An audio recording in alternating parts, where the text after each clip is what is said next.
ఒక sugar patient doubt ఏంటంటే, నాకు షుగర్ ఉంది అండ్ నేను హెయిర్ ట్రాన్స్‌ప్లాంటేషన్ చేసుకోవాలనుకుంటున్నా. చేసుకోవచ్చా? లేదా? అని నన్ను ఒక డౌట్ అడిగారనమాట. ఫిట్‌నెస్ కోసం వచ్చారు.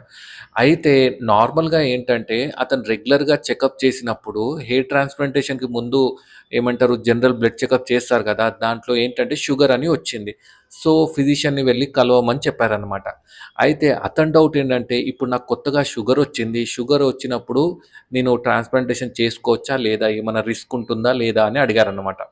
అయితే షుగర్ ఉన్నవాళ్ళు, లేకపోతే కొత్తగా షుగర్ డిటెక్ట్ అయిన వాళ్ళు హెయిర్ ట్రాన్స్‌ప్లాంటేషన్ చేసుకోవాలంటే దానికంటే ముందు షుగర్ అనేది టైట్ కంట్రోల్‌లో ఉండాలి. ఈవెన్ హెయిర్ ట్రాన్స్‌ప్లాంటేషన్ అనే కాదు. సర్జరీ అయినా, దేంట్లో అయినా షుగర్ అనేది మంచి టైట్ కంట్రోల్‌లో ఉండాల్సి ఉంటుందన్నమాట.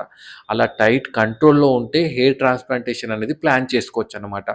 మరి ఒకవేళ టైట్ కంట్రోల్‌లో లేదనుకోండి, ట్రాన్స్‌ప్లాంటేషన్‌కి ముందు కంట్రోల్‌లోనే ఉంది. మరి ట్రాన్స్‌ప్లాంటేషన్ చేసిన తర్వాత కంట్రోల్‌లో లేదనుకోండి, ఇన్ఫెక్షన్ వచ్చే ఛాన్సెస్ ఉంటాయన్నమాట. ఆ ట్రాన్స్‌ప్లాంటెడ్ హెయిర్ దగ్గర ఇన్ఫెక్షన్ వచ్చే ఛాన్సెస్ ఉంటాయి. సో, అందుకోసమే ఈ ట్రాన్స్‌ప్లాంటేషన్‌కి ముందు అండ్ ఈ ట్రాన్స్‌ప్లాంటేషన్ త్రూ ఔట్ ద కోర్స్‌లో మొత్తంలో షుగర్ అనేది మంచి టైట్ కంట్రోల్‌లో పెట్టుకోవాలి.